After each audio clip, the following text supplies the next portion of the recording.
Oh my goodness. Why does it have to start out with hairy chest? Of course it's got to start out with a hairy chest. It's me.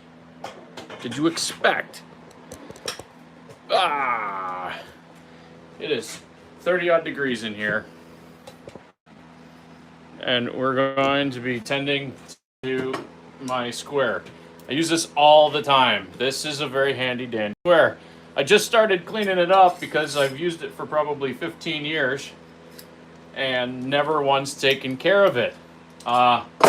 So it's got a rule on it, a steel rule. This is what it just looked like a second ago. I started to take the wire wheel to it and it came out really nice, and I got to thinking, I'm like, I should just make a video. Steel doesn't wear away when you take a wire brush to it, and if you use a brass wheel,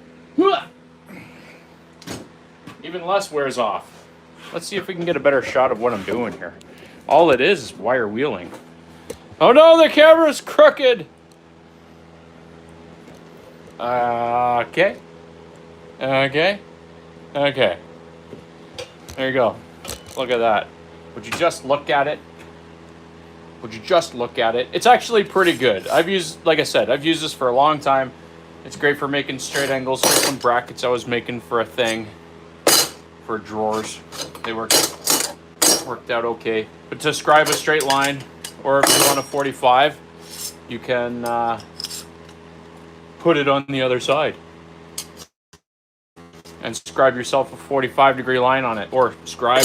And by scribe, I mean use a Sharpie, because who scribes anymore these days anyway for home projects? And it's pretty quick to adjust, and like you've probably seen it here on the bench, I'm sure 1,000 times if you watch my videos, but I've never really taken care of it. So I'm going to disassemble it real quick. Okay, don't lose any of the pieces. These are still good and fully functional.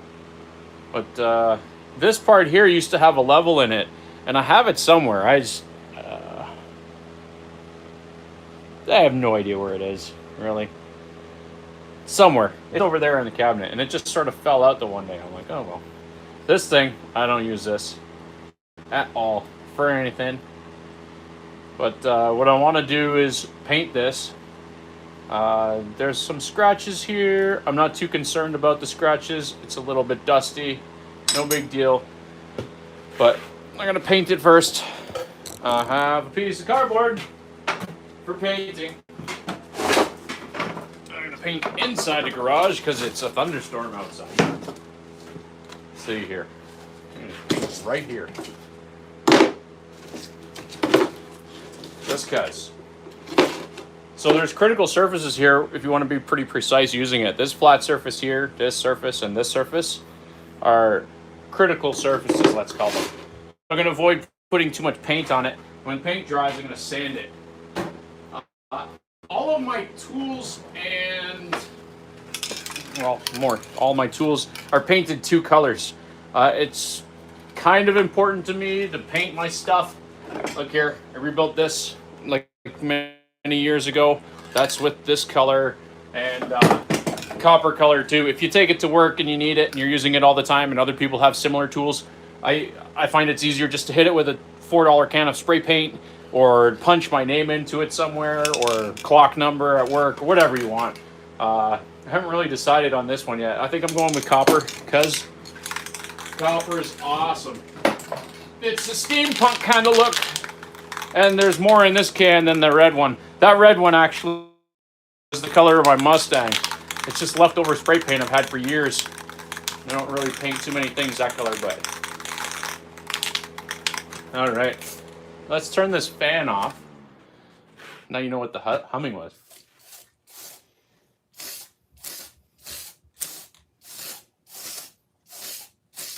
Oh yeah. I can taste it. It's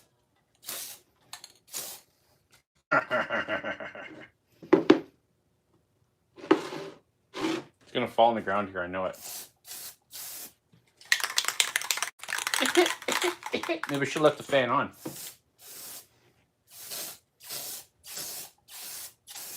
I hate these bottles with these triggers on them.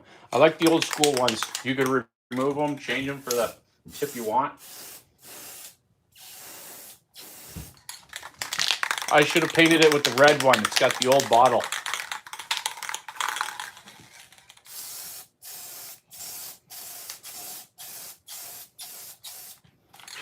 I am seriously getting no pain out of this.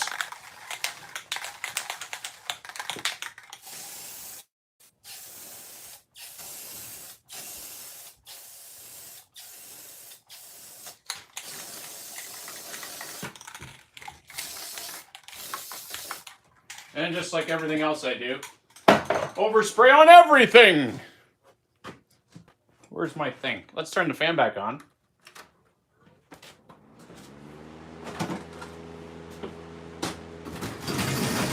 Looks like the rain has let up a bit here. So crack the door for a minute. We got to get a wire here. We be getting this thing. You know? One of these things. Wire, coat hanger. Isn't that pretty convenient? Look at that. I'm gonna hang this up over here somewhere.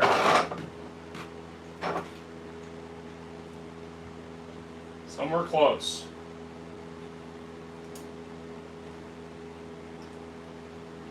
Don't move. That's gonna fall.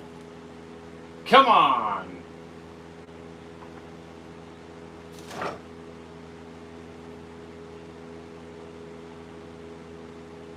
Oh, it's gonna fall. It's staying for now. Alright, there we go. Staying for a minute. Anyway, the other part of this is the whoa. The other part of this is the rule section. It's got a little groove in here, and that's pretty important too. I never want to paint a ruler, even if the numbers would show up on the other sides. This is a rough side. This has got a finer calibration side on it. I remember what it used to look like. But everything up here rusts because I do things and I don't soak all my tools in oil. So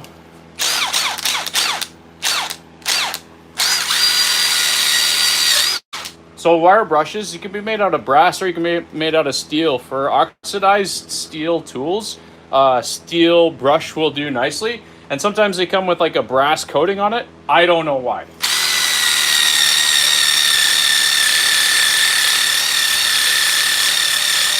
There's going to be two types of oxidization on the steel. Somebody else can probably try to explain that. There could be some red stuff, and then there's going to be black stuff that's going to be hardened. And on the surface of the metal underneath the orange oxidization. So I'm going to go past both of them because I know these are pretty deep. These stamping marks are pretty deep. So I'm going to try to get past most of the black oxidization underneath it. And then we're going to be in really good shape. Also, I'm not tightening the vise too tight because these are hardened jaws. Oh, what I should be doing is putting a couple pieces of plastic in between it. That's why I have them here. But these are a little high. This is better practice than what I was just doing. But somebody remind me to make soft jaws for this vise. I have them for the other vise. Where are they? Nope. I don't have them. What about this? You know what? Forget it. I'll be gentle and just do what I was doing. Very softly. Not making an impression, but just enough to hold it.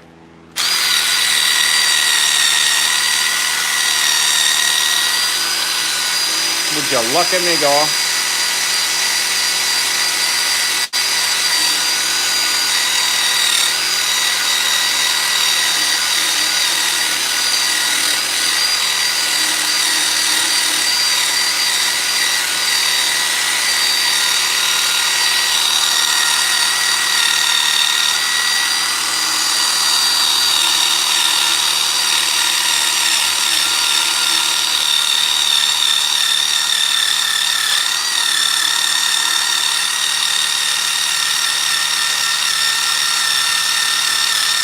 Look at that. It's coming up so nice. Coming up almost like it's brand new. It's hard to see, I'm sure, on film, but Videos never do this justice. Now, when you use a wire brush and brush on the steel, I can already feel a little bit of warmth. It's not going to cause too much work hardening because it's not that hot, but if you really give her for a long time, like I've got a fan on it, and like I said, I'm going to watch my temperature, so it's not going to affect the hardness of the steel any, and they're usually pretty hard from the get-go. Not as hard as a file, but probably pretty close.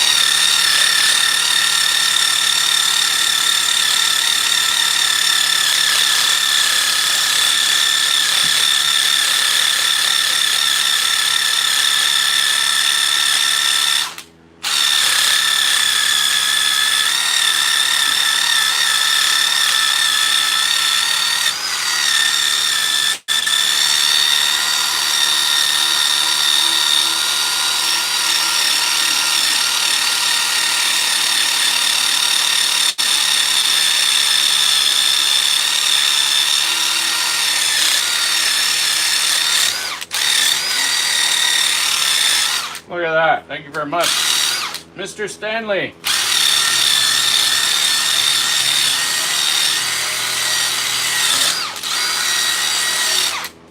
Look at that. Would you just look at it? Oh, there it is. It says it. Stanley number 12221-2A, made in the USA. That's how you know it's pretty old. I don't like getting rid of tools. I like keeping them for a long time. I'm sure that's obvious if you've watched any of my other things. I like old stuff.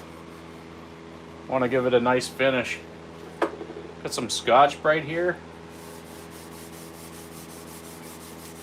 I removed some of the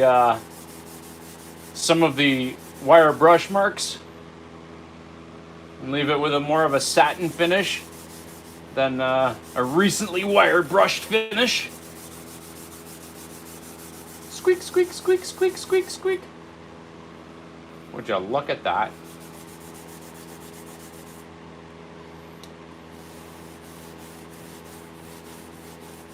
This stuff is great. It's super cheap. You can get it at the dollar store in the tool section for $1. You can get 4 of them. Or you can go to a tool store and pay way too much for that stuff. No point. They all seem to do the trick. Let's do this side now. This is doing it nice. Just giving it a nice rebuilt, retextured surface. Look at that. I'm super thrilled that came up so nice. It's amazing. A rusty tool looks so bad and looks like trash. And if I haven't been to a garage sale in years, COVID may have had something to do with it. But I like getting old rusty tools from toolboxes and garage sales. It's really bad for me to go to a garage sale because I'll just buy all the old tools. Look at that. Make it shine. Not buffing it or anything, but I could do that. Make it super shiny like a mirror finish.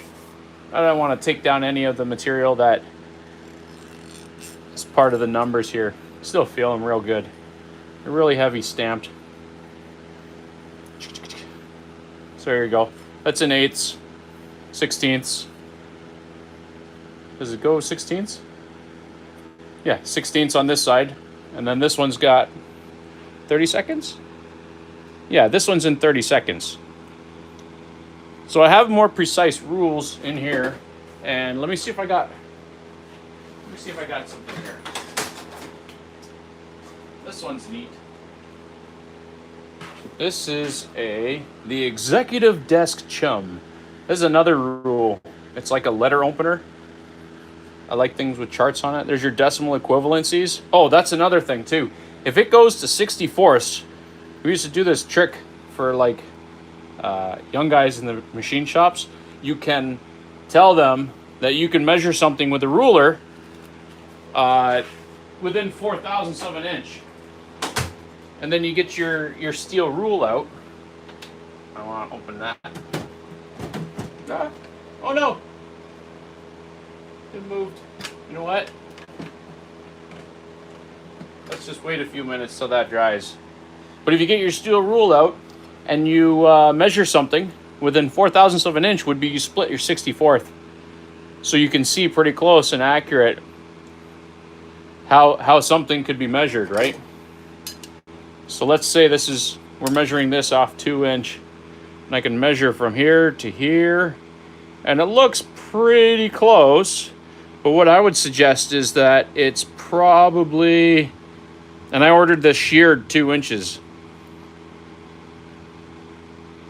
I would suggest that this is half a 64th under 2 inches, right? So that's 1/4 thou less than 2 inches, or 1.996 inches wide. 1.996. That would be my guess. Let me get a tool here. I think I just moved some of the stuff around because the new toolbox. Oh, let's use these plastic ones. These are in a tool video. Let's see how close I am with a ruler. Oh, these don't even show it. What the heck? Oh yeah, here we go. So if that's 2 inches,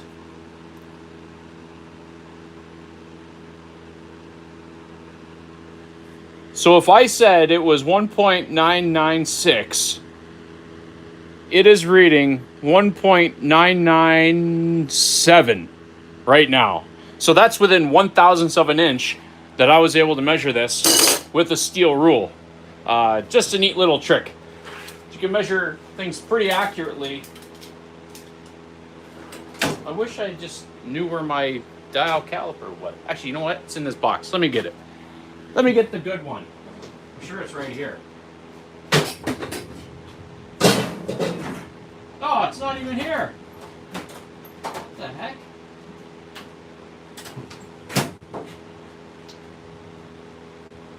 I didn't bring it to work. Maybe I just dropped it in. This is close.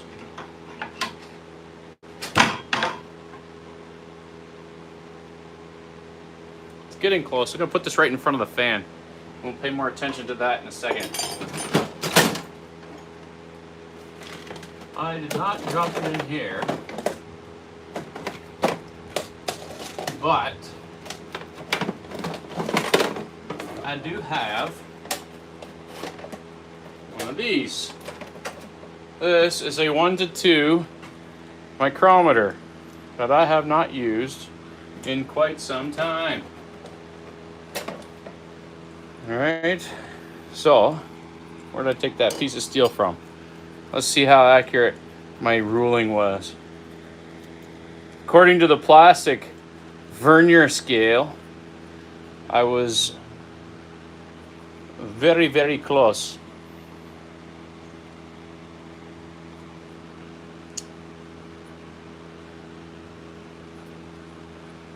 So this is a 1:2 mic. I don't want to look at the scale yet because I want to be influencing myself here. Let's see. Oh. This one goes to tenths as well. This is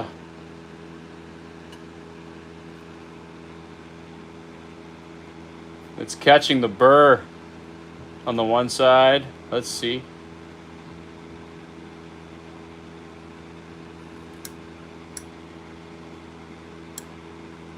What does that say?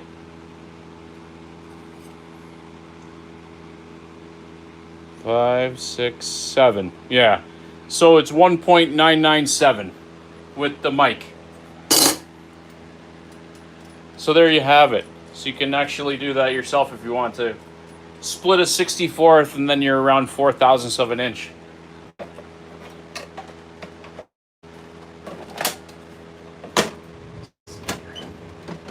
Careful. I'd like a better place to put this.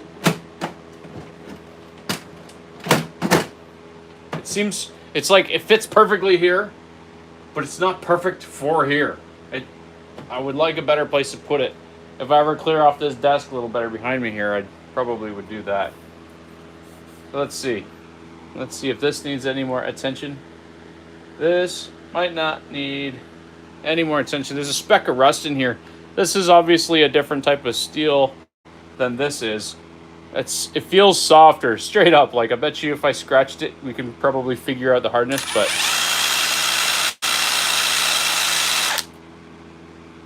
this might even just be a piece of stainless. It's definitely not what the ruler is made out of.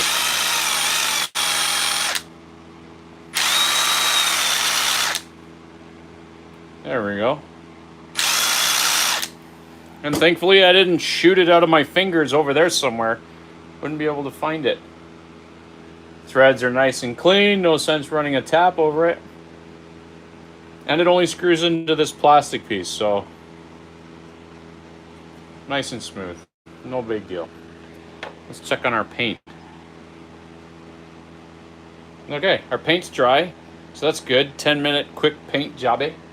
What I want to do though is, because there's going to be overspray on this surface, and I'm sure that it doesn't matter, I'm just going to run it on a piece of sandpaper.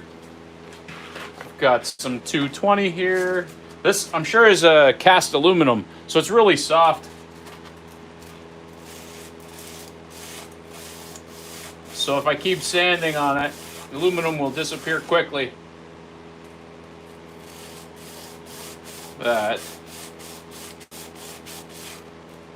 Look at that. Looks very machined. Just take my time. I don't want to like sand it on an angle. It'll really dig into the aluminum.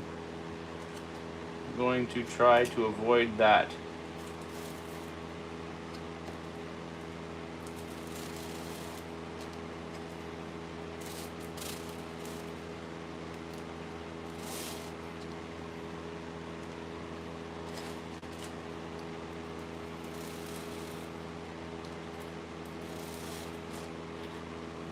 Look at that. Would you just look at it? Looks pretty good. Look back in the sandpaper box. Where's my ruler? These go together really simple. Super easy. Super easy.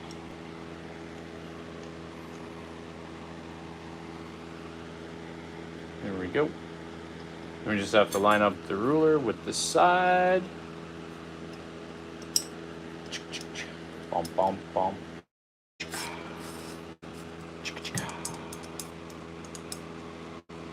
Squeak, squeak, squeak, squeak. There we have it. Now you know it's mine. I can see some of the thick spots. There's still a little bit of tackiness, so I'm gonna leave it sit for a while. I don't need it right now anyway, so look at that. It looks like it's brand new. I don't even know how long ago Stanley made these in the United States, but I'm probably going to use this for the rest of my life, unless this little plastic thing breaks. And then if it does, I have an easy solution for that. I can make a knurled piece on a lathe, or get the nut. The thread size looks pretty standard. It's not like they'd have some sort of bastard thread on it. Kind of 1/4 20. Maybe 3/8. That's probably not, but anyway, there we have it. That's it. That's all I kind of wanted to do in the garage today. Got a new pool, so I've been, look, there's where it goes with the pens. Got a new pool, so I've been spending time in the pool and not making YouTube videos.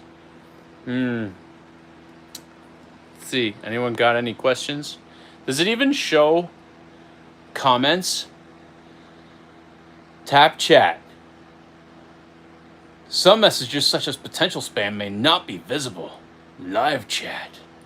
Ooh. Look at that. Fantastic. Excellent. Okay. I think I'm done. Oh, totally got a cool tool score the other day. Check this out. I got a Whitney punch. He's a number 7 Whitney punch. I'm going to rebuild that one for sure very soon. And I got another one. I got another one here. It needs some help. Definitely on the list. Definitely going to be copper color, because that's a...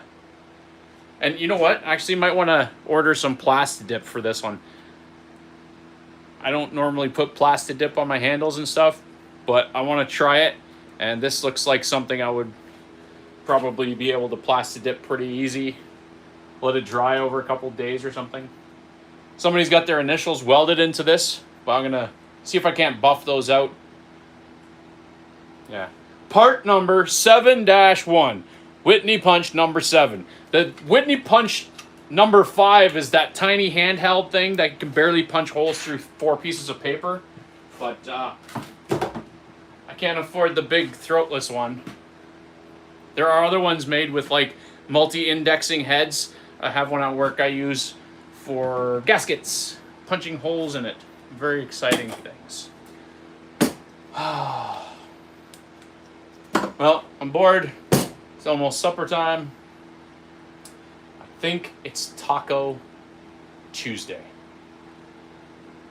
So yeah, I'm done here. Okay, bye. Graceful ending. Any second now. Any second now.